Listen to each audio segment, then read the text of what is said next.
to than his ideas about grown-ups. Once when I was 6 years old, I saw a magnificent picture in a book, called True Stories from Nature, about the primeval forest. It was a picture of a boa constrictor in the act of swallowing an animal. Here is a copy of the drawing. In the book it said, boa constrictors swallow their prey whole, without chewing it.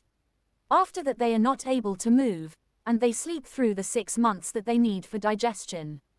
I pondered deeply, then, over the adventures of the jungle. And after some work with a colored pencil, I succeeded in making my first drawing. My drawing number 1. It looked like this. I showed my masterpiece to the grown-ups, and asked them whether the drawing frightened them.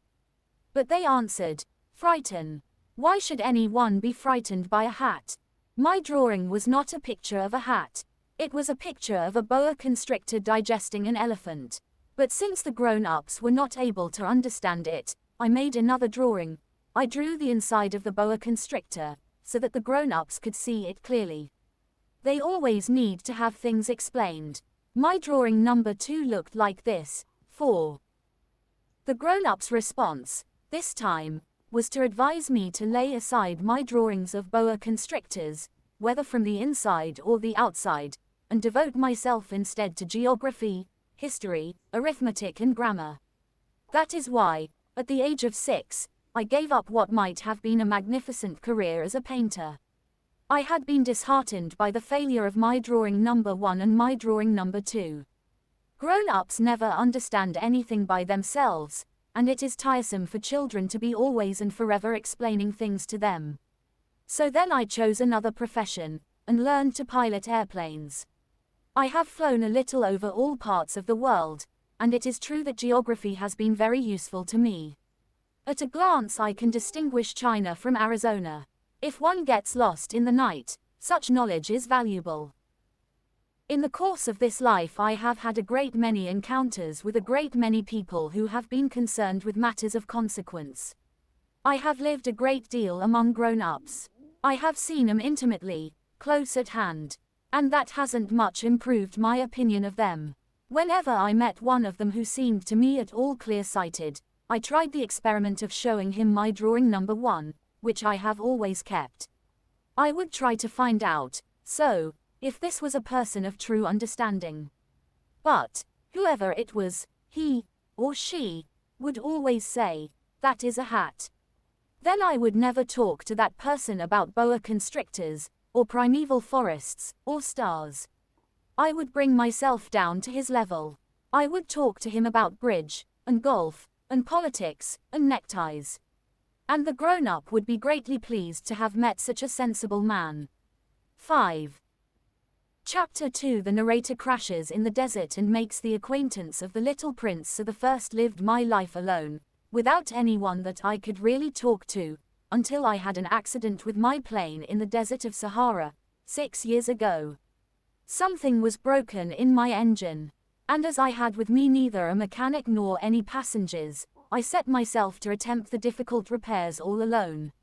It was a question of life or death for me. I had scarcely enough drinking water to last a week. The first night, then, I went to sleep on the sand, 1,000 miles from any human habitation. I was more isolated than a shipwrecked sailor on a raft in the middle of the ocean. Thus you can imagine my amazement, at sunrise, when I was awakened by an odd little voice.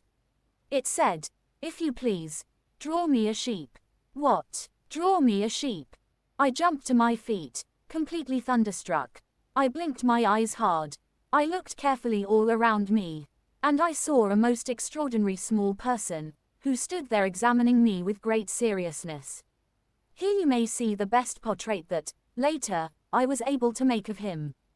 But my drawing is certainly very much less charming than its model. 6. That, however, is not my fault. The grown-ups discouraged me in my painter's career when I was 6 years old, and I never learned to draw anything, except boas from the outside and boas from the inside. Now I stared at this sudden apparition with my eyes fairly starting out of my head in astonishment. Remember, I had crashed in the desert 1,000 miles from any inhabited region. And yet my little man seemed neither to be straying uncertainly among the sands, nor to be fainting from fatigue or hunger or thirst or fear. Nothing about him gave any suggestion of a child lost in the middle of the desert, 1,000 miles from any human habitation. When at last I was able to speak, I said to him, "But, what are you doing here?" And in answer he repeated, very slowly, as if he was speaking of a matter of great consequence, "If you please, draw me a sheep."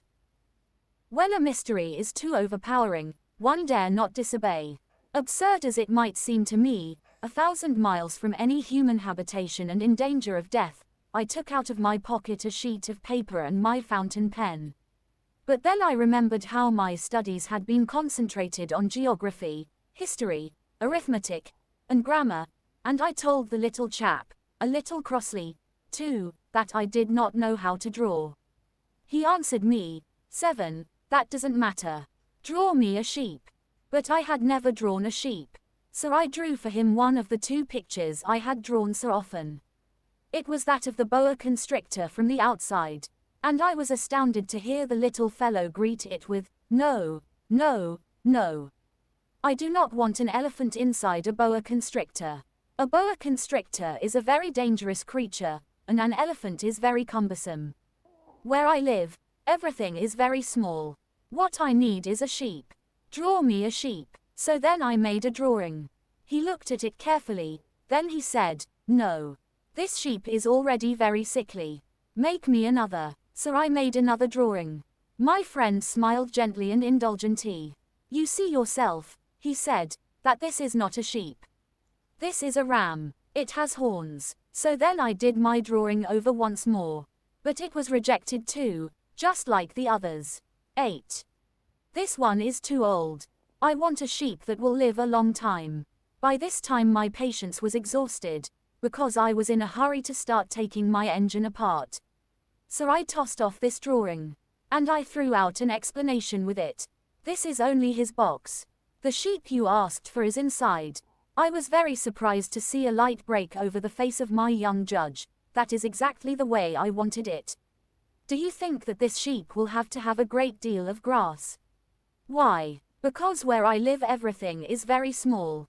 There will surely be enough grass for him," I said. "It is a very small sheep that I have given you." He bent his head over the drawing. "Not so small that, look. He has gone to sleep." And that is how I made the acquaintance of the little prince. 9. Chapter 3. The narrator learns more about from where the little prince came. It took me a long time to learn where he came from. The little prince, who asked me so many questions, never seemed to hear the ones I asked him.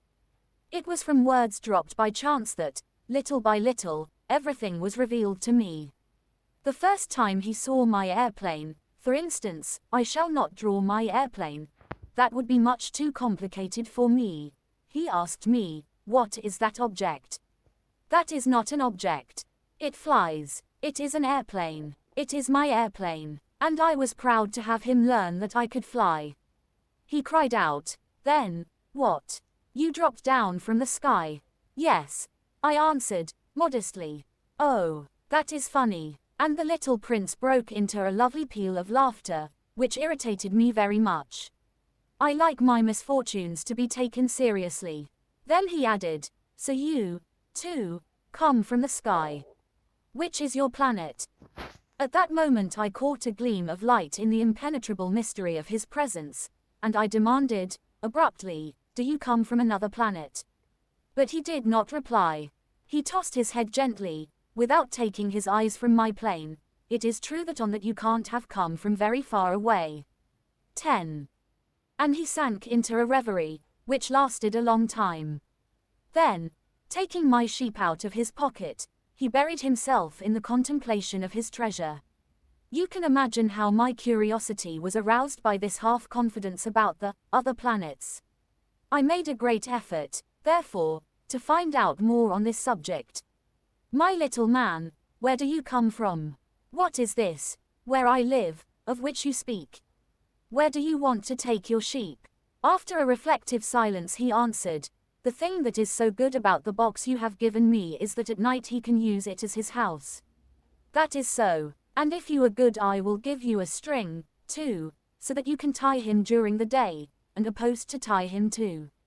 But the little prince seemed shocked by this offer. "Tie him? What a queer idea. But if you don't tie him," I said, "he will wander off somewhere, and get lost." My friend broke into another peal of laughter. "But where do you think he would go?" "Anywhere. Straight ahead of him." Then the little prince said, earnestly, "That doesn't matter. Where I live, everything is so small." And, with perhaps a hint of sadness, he added, "Straight ahead of him, nobody can go very far."